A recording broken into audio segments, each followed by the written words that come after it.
Yeah, I agree with you. Akil's actually come back here and said, Stricto, it's not enough to compete every year. You have to win one day, otherwise it's failure. Trophies matter. Competing does not give you extra points. You just explained that really before the super chat came in, but again, there's a difference. So if I go back to when Man United were competing every year, winning it regularly, just because you had a season where you didn't win the big one or two trophies, you didn't throw baby out with the bathwater. I never finished the season really angry at Man United because I knew we'd come back and compete again the next year. Now, and I remember, by the way, before we weren't winning league titles, I'm old enough to remember that. And it was, okay, well, I know we're a good enough team to compete now. So you are more relaxed. Of course, Arsenal fans know they've got to win at some point.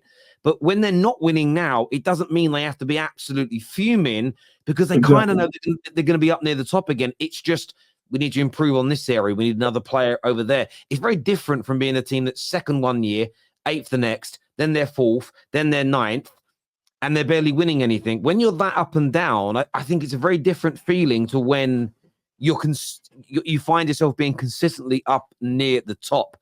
I don't see the need to be as angry at that point, personally, but each to their own. So I think there's a fundamental difference there, a kill between the scenarios of Arsenal, Liverpool and City have been up near the top for a lot longer, but the rest of us, in fairness, Chelsea haven't competed for a league title in 7 years. Spurs have competed for one or two in the last 30 or 40, and Man United haven't competed for one for a decade. So our view of this situation is a little alien in comparison to Arsenal right now, whose fans believe that they are going to compete for the next 2, 3, 4, 5 years. So they don't need to put all of that. It all has to happen now or we're a disgrace. I'm not saying David said that, by the way. I'm just wanting him to expand, and I think David explained it his side very well. So I don't think Arsenal fans have to be all throw the baby out with the bathwater at this stage. I think that would be now. If Arteta collapsed from this point, they finished fifth, no trophies. That's a different conversation. But if they're finishing a handful of points at the top, it's a much bigger risk to change that manager and the risk of it going backwards than it is to just keep investing in him. But that's just my personal opinion. Viewers, let us know what you think.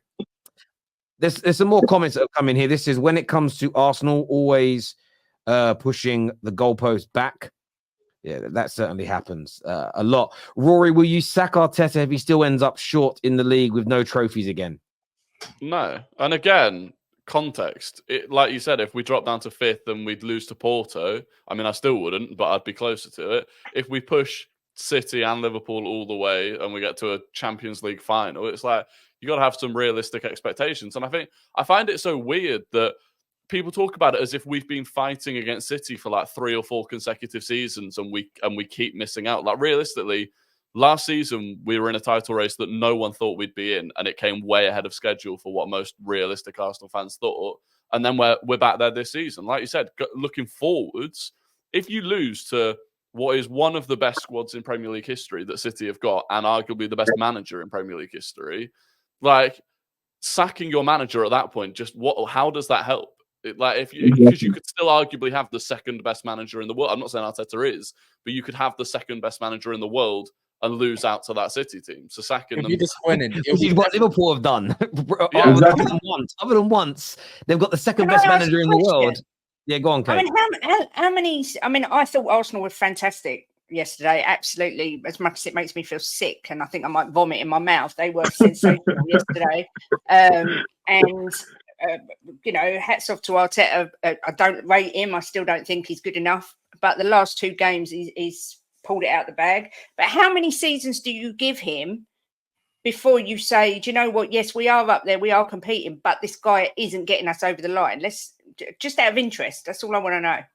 At the very least next season. And then for me, like, it depends how long he's got to compete against Pep and that Super City squad. Because if we keep pushing them all the way, Liverpool have had 6 seasons up there and beat them once, and that was a questionable season. So it's difficult. Rory, though, all right. Look, I backed it, the situation, but at the same time, it's like we talk about a Super City squad, but they've had KDB out for half a season.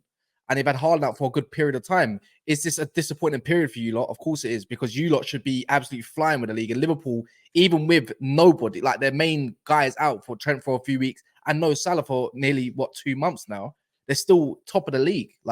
and it's all managing. The thing is, I think what rivals want to obviously grasp is like, you know, like, do you sack Arteta at the end of the season if he doesn't win? Yes or no? What is it going to be? You know, you got to adapt to the situation now as well.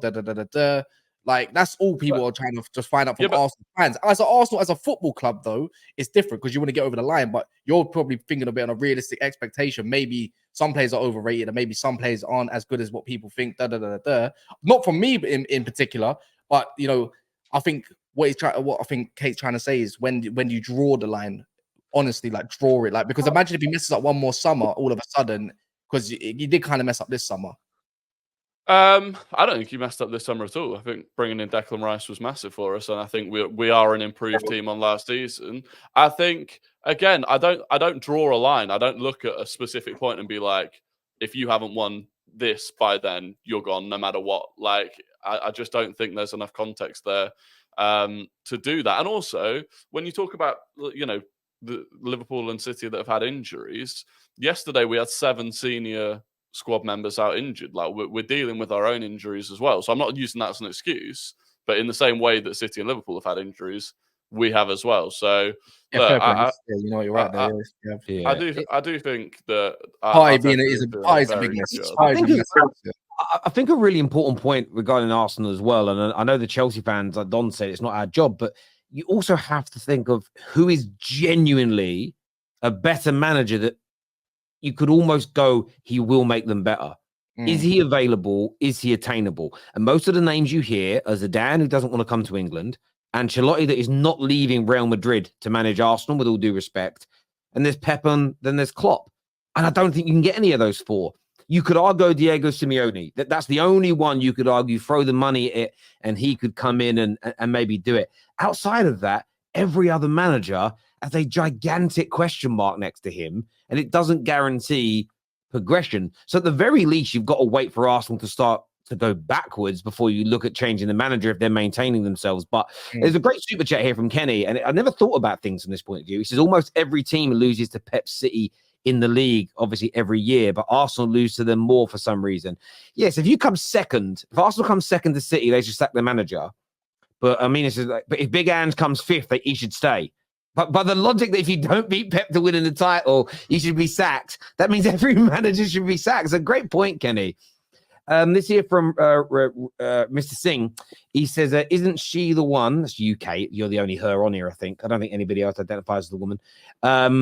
Who called Arteta a muppet? No, I called him a fraud.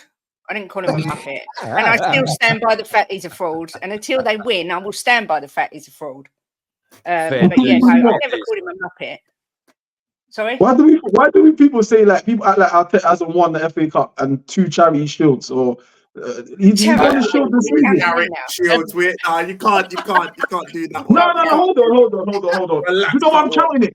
Do you know why I'm counting it? I'll tell you why I'm counting it. Because when Liverpool done it, their fans were talking about Darwin Núñez best striker because he delivered them the charity shield. That's why I'm counting it. Everyone laughed at them. So don't join in. And the FA Cup was Emery's team.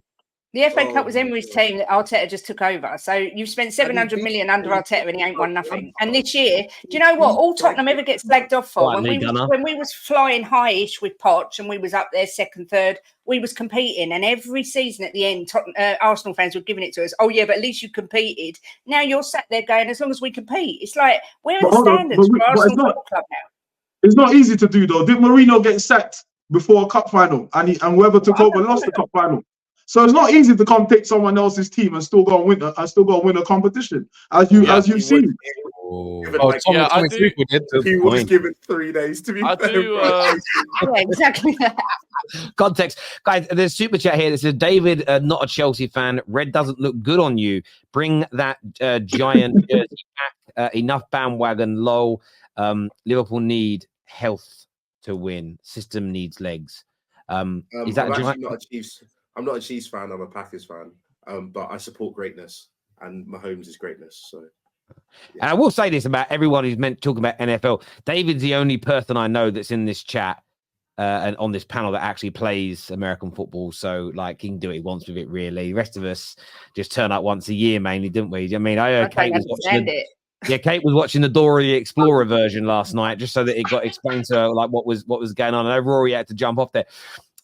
It's a few more super chats here. Kate, I see you're on here with your Arteta. Why do you disappear whenever we score and win the games, brah? You just hate Arsenal. Well, yeah, I do. I detest Arsenal with a passion, but I'm always here, whether you win, lose, or draw. It's true. Kai Havertz shines again with 0 GA, with almost all other players chipping in with GA against West Ham. I thought he played all right yesterday, to be fair. Like, there's some days where going after Kai Havertz is just, it's not for that day. Like, it is when a team wins 6-0, there's no banter to be had towards them. Leave it for another game, my G. Trust me, Akil. Trust me. Kate's lovely lady. That's not nice. I'm getting told to go back to the kitchen as well, but I've already done the cooking. I'm Superwoman. It's done. So, go to your microwave. So the only way for Arteta to not be a fraud is if he has to beat two of the 5 greatest Premier League managers ever. Great point. No, I'm not saying if he doesn't win a title, he's a fraud. He's got to win something. No, he hasn't won anything. He won one trophy with Emery's team. That's it. Yeah, I'll get you. The the same Emery team that he couldn't win anything with. This is also true.